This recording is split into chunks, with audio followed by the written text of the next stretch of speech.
할렐루야, 사랑하는 성도 여러분, 오늘도 하나님의 말씀으로 하루를 열어 새 힘을 얻고 주님의 은혜를 누리는 시간이 되시기를 축복드립니다. 오늘 우리가 함께 보실 말씀은요, 창세기 44장 1절에서 13절까지 말씀입니다. 요셉이 그의 집 청지기에게 명하여 이르되 양식을 각자의 자루에 운반할 수 있을 만큼 채우고 각자의 돈을 그 자루에 넣고 또 네 잔 곧 은잔을 그 청년의 자루 아귀에 넣고 그 양식값 돈도 함께 넣으라 하매 그가 요셉의 명령대로 하고 아침이 밝을 때에 사람들과 그들의 나귀들을 보내니라. 그들이 성읍에서 나가 멀리 가기 전에 요셉이 청지기에게 이르되 일어나 그 사람들의 뒤를 따라가서 그들에게 이르기를 너희가 어찌하여 선을 악으로 갚느냐. 이것은 내 주인이 가지고 마시며 늘 점치는 데에 쓰는 것이 아니냐. 너희가 이같이 하니 악하도다 하라. 청지기가 그들에게 따라가서 그대로 말하니 그들이 그에게 대답하되 내 주여 어찌 이렇게 말씀하시나이까. 당신의 종들이 이런 일은 결단코 아니하나이다. 우리 자루에 있던 돈도 우리가 가나안 땅에서부터 당신에게로 가져왔거늘 우리가 어찌 당신의 주인의 집에서 은금을 도둑질하리이까. 당신의 종들 중 누구에게서 발견되든지 그는 죽을 것이요 우리는 내 주의 종들이 되리이다. 그가 이르되 그러면 너희의 말과 같이 하리라. 그것이 누구에게서든지 발견되면 그는 내게 종이 될 것이요 너희는 죄가 없으리라.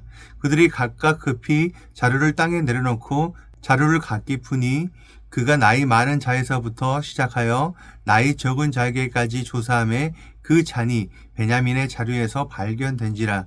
그들이 옷을 찢고 각기 짐을 나귀에 싣고 성으로 돌아가니라. 사랑하는 성도 여러분, 오늘 우리는 창세기의 극적인 장면 속에 서 있습니다. 어제 아침 묵상을 통해서 우리는 요셉과 형제들이 21년 만에 만나서 마주 앉아 식사하는 장면을 보았습니다. 요셉은 형제들을 위해서 오찬을 베풀었고 형제들은 긴장 속에서도 요셉과 함께 마시고 즐거워했었죠. 형제들은 이제 모든 오해가 풀렸고 식량도 얻게 되었으니 시몬도 풀려났으니 모든 문제가 다 잘 해결이 되었다라고 생각했을 것입니다. 그들은 가벼운 발걸음으로 고향을 향해 출발을 했죠. 성경은 그들이 떠난 시간을 아침이 밝을 때라고 기록을 하고 있습니다. 어둠이 걷히고 희망이 가득 찬 아침, 가장 기분 좋은 순간에 요셉은 청지기를 시켜서 그들을 추격하게 합니다. 그리고 청천벽력 같은 누명을 씌우죠. 너희가 어찌하여 선을 악으로 갚느냐. 내 주인의 은잔을 훔쳐갔느냐. 형제들은 자신만만했습니다. 그들은 자신의 결백을 확신했기에 누구에게서 발견되든지 그는 죽을 것이요 우리는 종이 되리이다 라고 극단적인 맹세까지 하게 됐죠. 하지만 짐을 수색하자 설마 했던 일이 벌어지고 맙니다. 맏형 루벤부터 시작된 수색이 막내 베냐민에게 이르렀을 때 결국 베냐민의 자루에서 요셉의 은잔이 발견이 된 것입니다. 이 장면에서 형제들이 느꼈을 당혹감과 절망을 상상해 보십시오. 베냐민이 잡히면은 아버지 야곱은 슬픔에 못 이겨 죽게 될 것입니다. 베냐민과 야곱의 생명은 연결이 되어 있습니다. 그토록 지키려고 애를 썼던 베냐민의 자루에서 하필 은잔이 나왔다는 것은 그들의 삶이 가장 밑바닥으로 추락했음을 의미합니다. 우리도 신앙생활을 하다 보면은 이런 순간을 맞이하게 돼요. 어제까지만 해도 요셉의 식탁에서 5배의 축복을 받으며 하나님이 나를 도우시는구나 라고 찬양을 했는데 하루아침에 이해할 수 없는 고난의 추격자가 들이닥칩니다. 하나님, 제가 무엇을 잘못했습니까? 왜 하필 지금입니까? 왜 하필 제가 가장 아끼는 이 문제, 이 베냐민을 건드십니까? 우리는 형제들처럼 옷을 찢으며 절망을 합니다. 도대체 하나님께서는 왜 우리에게 평안 뒤에 이런 혹독한 시련을 주시는 걸까요? 하지만 우리는 이 사건의 이면에 감추어진 요셉의, 아니 하나님의 본심을 읽어내야 합니다. 겉으로 보면은 요셉이 형제들을 괴롭히는 것처럼 보이지만은 여기서 우리가 놓치지 말아야 할 깊은 영적 원리와 무조건적인 은혜가 흐르고 있습니다.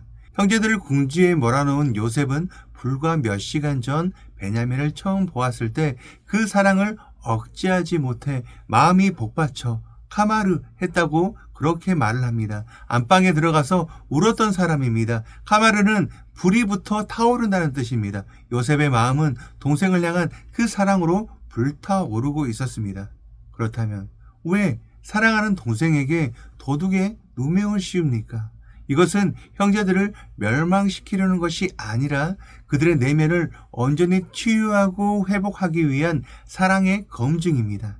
요셉은 형제들이 과거에 자신을 팔아넘겼던 질투심과 이기심의 그 문제를 어떻게 해결했는지 확인해야 했습니다. 베냐민을 버리고 과연 도망을 갈 것인가? 아니면 베냐민을 위해 함께 고난을 짊어질 것인가? 이 선택을 통해 그들은 죄의 사슬을 끊고 진정한 하나님의 백성으로 거듭나게 됩니다.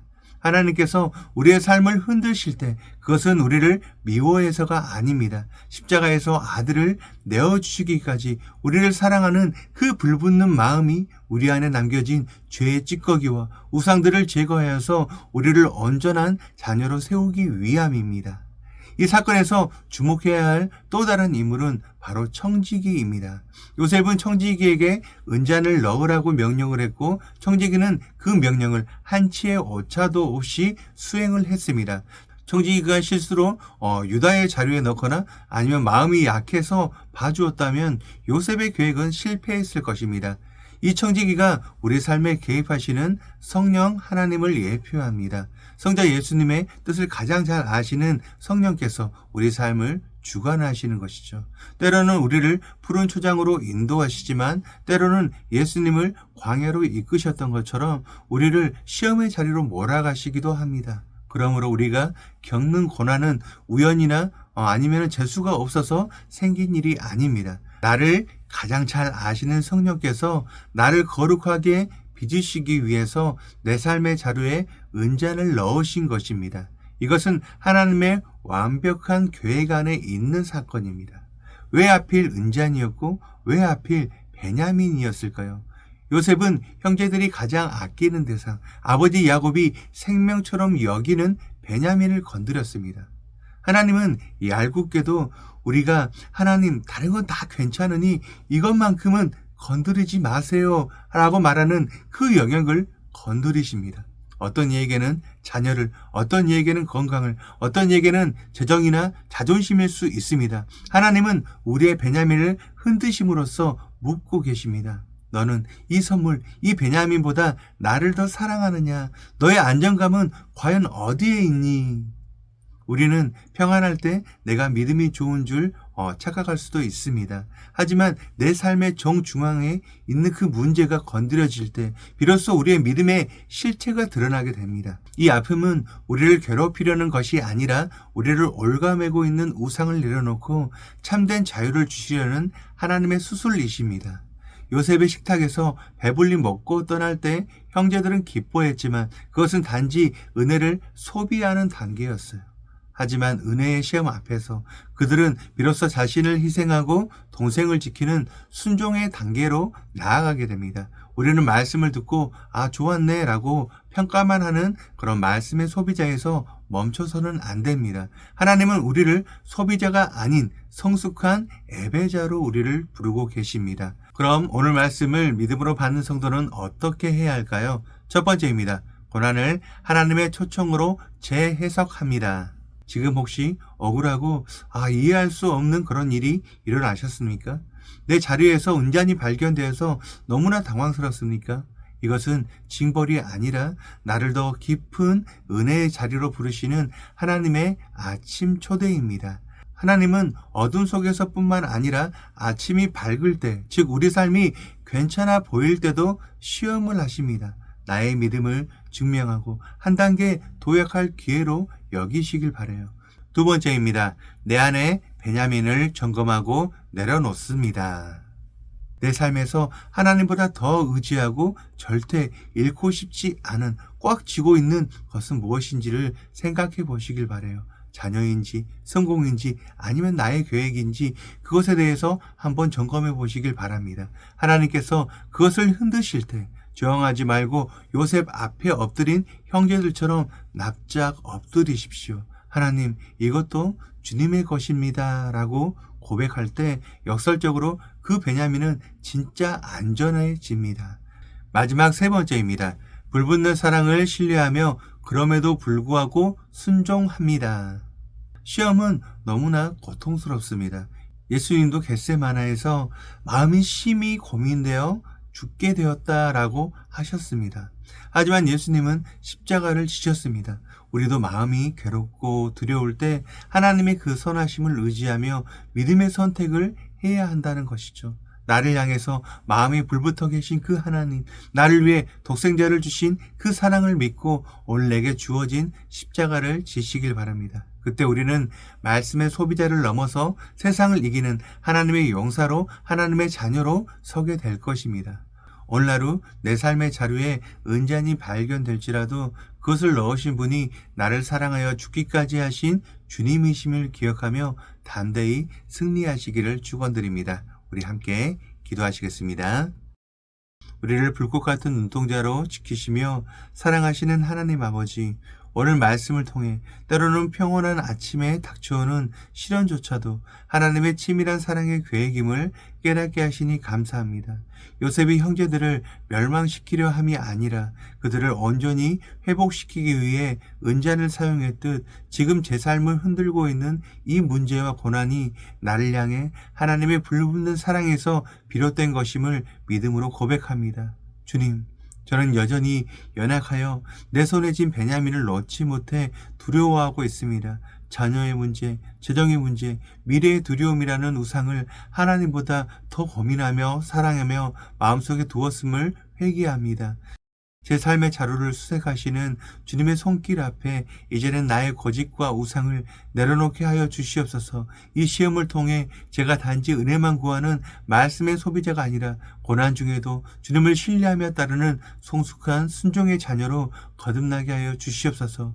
내 삶을 주관하시는 주님께서 오늘 하루 이해할 수 없는 상황 속에서도 나를 가장 선한 길로 인도하고 계심을 믿으며 불평 대신에 감사를, 두려움 대신에 기도를 선택하게 하여 주시옵소서. 나를 사랑하사 십자가를 지신 예수님의 그 뜨거운 사랑을 의지하여 세상으로 나아갑니다. 우리의 영원한 소망 되시는 예수 그리스도의 이름으로 기도드립니다. 아멘.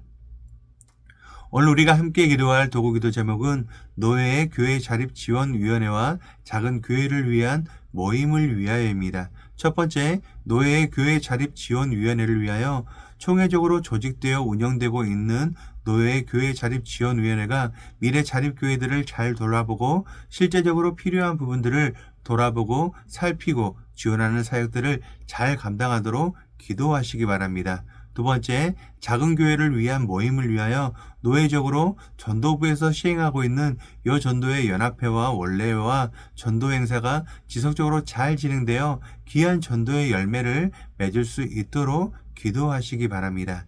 이어서 육신의 질병으로 고통받고 있는 교회 식구들, 경제적 어려움을 겪는 식구들, 타지와 타국에 있는 식구들, 우리 교회 다음 세대를 위해서 기도하시기 바랍니다. 또한 나라와 민족을 위해서, 한국교회와 세계 선교를 위해서 기도하시기 바랍니다. 끝으로 오늘도 주님과 깊이 교제하시는 하루가 되길 소망하며 각자의 기도 제목을 놓고 기도하시겠습니다.